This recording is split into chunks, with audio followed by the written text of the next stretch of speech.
घर के बारे में बात किया जी तो मुझे कई बड़े ऑफर्स मिले, जैसे कि सभी ऑफर है, जी जी मुझे लगा कि जिन लोगों के प्रेम की बदौलत मुझे जंग जीत रहा है जी। वो रेवाड़ी और नमस्कार, दैनिक साथी के डिजिटल प्लेटफॉर्म पर आपका स्वागत है। कभी रेवाड़ी में एचवे हॉस्पिटल चलाने वाले मशहूर चिकित्सक डॉक्टर रवि रंजन एक बार फिर से रेवाड़ी वापस लौट आए हैं। जी हां, तमाम आरोप प्रत्यारोप व जेल तक का सफर तय करने वाले डॉक्टर रवि रंजन अब रेवाड़ी शहर में ही रहकर रेवाड़ी के लोगों को क्रिटिकल केयर के लिए दिल्ली व गुरुग्राम न जाना पड़े, ऐसा विश्वास पैदा करना चाहते हैं। जी हां, बुधवार को डॉक्टर विराट हॉस्पिटल में एक प्रेस कॉन्फ्रेंस कर डॉक्टर रवि रंजन ने ये तमाम जानकारी साझा की और हम आपको यहां पर बता दें कि डॉक्टर रवि रंजन अब क्रिटिकल केयर के लिए विराट हॉस्पिटल में अपनी सेवाएं देंगे। जी हां, और आखिर गुरुग्राम के प्रसिद्ध मेडिसिटी को छोड़कर विराट हॉस्पिटल में सेवाएं देने का क्या कारण है, यह भी डॉक्टर रवि रंजन ने बताया। जी हां, और उनके खिलाफ क्या साजिश रची गई थी, इसको भी प्रेस वार्ता में उन्होंने साझा किया। और अब आगे आपको दिखाते हैं कि डॉक्टर रवि रंजन ने इन तमाम मसलों पर क्या कहा। और जिस तरह से प्रेम भाव से आप लोगों ने फिर से मुझे स्वीकारा है और एक मौका दिया इस रेवाड़ी शहर में मेडिकल सर्विसेज देने के लिए, तो उसका मैं तहे दिल से शुक्रगुजार हूँ और बहुत बहुत आभारी हूँ आप लोग के प्रेम का। मेरा शुरू से एक प्रयास रहा मेडिकल साइंस को आम आदमी तक पहुँचाने का, और जो मेरा अपना हॉस्पिटल भी था एचवे, वो भी उसका एक प्रयास ही था, जिन कारणों से भी बंद हो गया। अभी फिर से एक मौका मिला है मुझे, विराट हॉस्पिटल का एक प्लेटफॉर्म मिला है और काफ़ी काबिल टीम है यहाँ पे और मुझे लीड करने का मौका मिला है, तो मुझे लगता है कि मैं उस प्रयास को फिर से सार्थक कर पाऊँगा और आप सब लोग का फिर इसके लिए अंदर से तहे दिल से शुक्रगुजार। Thank you. जो भी कॉमन एलिमेंट्स हैं और क्रिटिकल केयर से रिलेटेड जहाँ पर भी जान जाने का खतरा मौजूद है, मैं चाहूँगा कि एक सार्थक, एक बहुत स्ट्रॉन्ग टीम तैयार करूँ रेवाड़ी में कि किसी को गुड़गांव या दिल्ली जाने की ज़रूरत नहीं पड़े। अभी है लेकिन टीम में बिखराव है, कोई कहीं बैठा हुआ है, कोई कहीं बैठा हुआ है। मेरा प्रयास है, जो एचवे के माध्यम से भी मैंने किया था, कि सबको एक छत के नीचे लाऊं और विराट का एक बड़ा प्लेटफॉर्म मिला है, तो मुझे लगता है कि ये कोशिश में मैं कामयाब हो पाऊँगा। सर, यहाँ पर इतने डॉक्टर हैं, इतने हॉस्पिटल हैं, मगर फिर भी गुड़गांव और दिल्ली की तरफ भागना पड़ता है क्यों? ट्रस्ट की कमी हो रही है लोगों का, तो वो एक भरोसेमंद टीम तैयार करना एक चुनौती है और मैंने इस चुनौती को स्वीकार किया है। एचवे जब था तब भी लोग गुड़गांव जाना छोड़ दिए थे और प्रयास है कि इस बार भी गुड़गांव या दिल्ली से बेहतर ट्रीटमेंट सस्ते दरों में उपलब्ध करा पाए। उसके लिए फ्री हैंड दिया गया है मुझे, तो मुझे लगता है कि मैं उस कोशिश में कामयाब हो पाऊँगा। डॉक्टर साहब, एचवे की अगर बात कर ले, नाम था, लोग दिल्ली जाना भी छोड़ दिए थे, तो क्या कभी संभावना बनती है कि उसको दोबारा से शुरू किया जाएगा?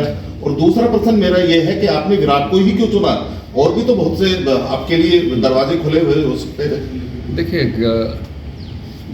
सबसे इम्पोर्टेंट है कि आपको किसने स्वीकारा। एक ब्लैक चैप्टर के बाद में एचवे के साथ जो जिस तरह से साजिश की गई, हालांकि मैं हर चीज़ में बरी हुआ, लेकिन उसके बावजूद भी एक समाज का बोलते हैं ना, एक ब्लैक चैप्टर से आप बाहर निकले जी, और उसमें जो भी आदमी दौड़कर आपको सबसे पहले गले लगाता है, तो जाहिर है कि उसको आप नकार नहीं सकते। अरविंद यादव सर ने जिस तरह से मुझे गले लगाया और फर्स्ट डे से ही जिस तरह से जो प्रेम, और तो मुझे वो ज़्यादा अच्छा लगा। एक है कि आप किसी के दरवाजे पर जाएं और एक है कि कोई आपको सहर्ष स्वीकार रहे, तो मुझे लगा कि जिस प्रेम भाव से और जितना बड़ा प्लेटफॉर्म पे मुझे लीडरशिप का मौका दे रहे हैं, तो मुझे लगा कि इसको हम स्वीकारना अच्छा है। कोई संभावना है कि एचवे दोबारा से विराट में ही? देखिए, मेरे लिए हॉस्पिटल इम्पोर्टेंट नहीं है, ये एक मिशन है कि आम आदमी को मैं मेडिकल सर्विसेज प्रोवाइड करा पाता हूँ कि नहीं, और उसमें क्वालिटी दे पाता हूँ कि नहीं। मैं नाम के पीछे नहीं जाता हूँ। एक अच्छा प्लेटफॉर्म रेवाड़ी में क्रिएट हो, चाहे वो विराट कहीं क्यों नहीं हो, जहाँ पर आम आदमी को एक सेटिस्फैक्शन मिले कि हाँ, मैं जिस चीज़ के लिए आया था उसमें मेरे साथ बेईमानी नहीं हुई, और वो चीज़ मुझे मिला। लोगों की जान बची और सस्ते चार्जेज हो। जो चीज़ गुड़गांव में पॉसिबल है या दिल्ली में पॉसिबल है, उन सारी चीज़ों को हम लोग एक छत के नीचे अगर यहाँ लेके आते हैं, तो नाम कुछ भी हो, लेकिन इम्पोर्टेंट है कि क्या वो मकसद हम लोग का कामयाब हो पा रहा है कि नहीं। तो जिस तरीके से साजिश रची गई थी, रेवाड़ी में ही साजिश रची गई थी, काफ़ी आपको उसको देना भी पड़ा उसके लिए, फिर भी आपने रेवाड़ी को ही चुना। देखिए, एक बहुत पुरानी कहावत है कि अगर आपका ऊँट कहीं खो गया मेले में ना जी, तो उसी जगह पर खोजिए, वहीं पर उस ऊँट के मिलने की संभावना है। जिस तरह से तहस नहस किया गया, जी, मैं ये नहीं चाहता हूँ कि मेरे ऊपर एक स्टैंप लगे कि डर के मारे भाग गए। जी, मुझे कई बड़े ऑफर्स भी हैं, मेडिसिटी से भी ऑफ़र है, आर्टेमिस से भी ऑफ़र जी। है, लेकिन मुझे लगा कि जिन लोगों के प्रेम की बदौलत में ये जंग जीत जी। पाया, वो रेवाड़ी और उसके आसपास के क्षेत्र के लोग थे। तो मुझे लगा कि सबसे पहले मैं उस जगह को जहाँ पर लोग मुझसे जुड़े हुए हैं, उनको ये सुविधाएं देने का काम करूं। अध्यात्म जिंदगी का एक हिस्सा है। हम लोग दूर हो गए थे, लेकिन कोरोना ने भी बता दिया जी। कि आप ज़िंदगी में जिसको लग्जरी मानते हैं ना, और उसके अगर आदी हो गए तो डेथ की संभावना सबसे ज़्यादा है। तो मैं अध्यात्म में ये बात करता हूँ कि आप योग से जुड़िए, नेचर से जुड़िए, प्रकृति से जुड़िए, और फिर मॉडर्न मेडिकल साइंस को अपनाइए। तो जहाँ 5 टैबलेट खाना पड़ता था, हो सकता है 1 टैबलेट में ही आप उससे मुक्त हो जाए। लाइफ स्टाइल डिजीज आज के डेट में बहुत कॉमन है।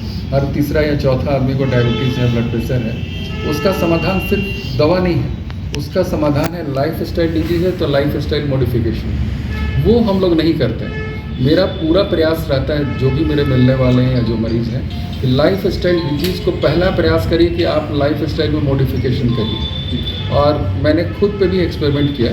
मैं बीच में 90 यूनिट इंसुलिन पे चला गया था। पिछले 2 साल से इंसुलिन फ्री हूँ।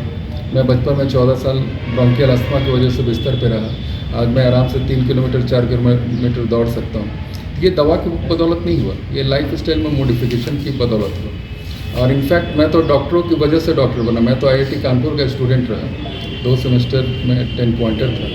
मुझे हमेशा से ये लगता है कि एक कनेक्ट फैक्टर होना बहुत ज़रूरी है। जब आप किसी पेशेंट का ट्रीटमेंट करते हैं, तो ये मैं देखता हूँ कि आपका उस पेशेंट के साथ कनेक्ट बना कि नहीं।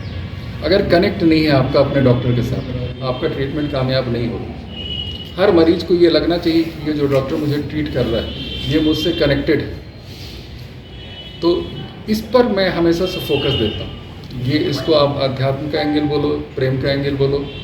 मुझे लगता है कि आप जब तक मरीज़ के साथ एक कनेक्ट एस्टेब्लिश नहीं करते हो, मरीज़ के रिश्तेदारों को अगर जब तक ये नहीं लगता कि सबसे नज़दीकी रिश्तेदार मेरा डॉक्टर है, तब तक आप मरीज़ का ट्रीटमेंट करने में कामयाब नहीं हो सकते। तो जब आप जिस तरह का कुबाड़ा नहीं जाता हो, जिस तरह से डॉक्टर पे या अस्पताल पे आरोप ना रखते हो, तो कहीं ना कहीं लगता नहीं कि ये अब वो उन चीज़ों के बीच में गैप बन गए कहीं? देखिए, खाली वो मेडिकल साइंस की बात नहीं है, पूरे समाज में गिरावट आई जी। और मेडिकल जो साइंस जो डॉक्टर बिरादरी है, उसी का एक अंग है जी। तो अब जैसे गैंग्रीन फैल रहा जी। है, एक दूसरे पर विश्वास खत्म हो रहा है, तो वो विश्वास आपका डॉक्टर पर भी कम होगा। जी। तो चूंकि वो उसी समाज का हिस्सा है ना, आप ये नहीं कर सकते कि एक हाथ को बिल्कुल स्वस्थ रखें और पूरे शरीर में गैंग्रीन का जहर फैल जाए। जी। अगर जहर फैल रहा है, जिस तरह से हम लोग एक दूसरे के प्रति कड़वाहट रखते हैं, एक दूसरे पर ट्रस्ट नहीं करते हैं, छोटा छोटा चीज़ में हम मुझे लगता है कि दूसरा आदमी बेईमानी कर लेगा, तो उसी का शिकार डॉक्टर भी है। और जाहिर है कि हर बिरादरी में कुछ लोग ऐसे होते हैं जिनके वजह से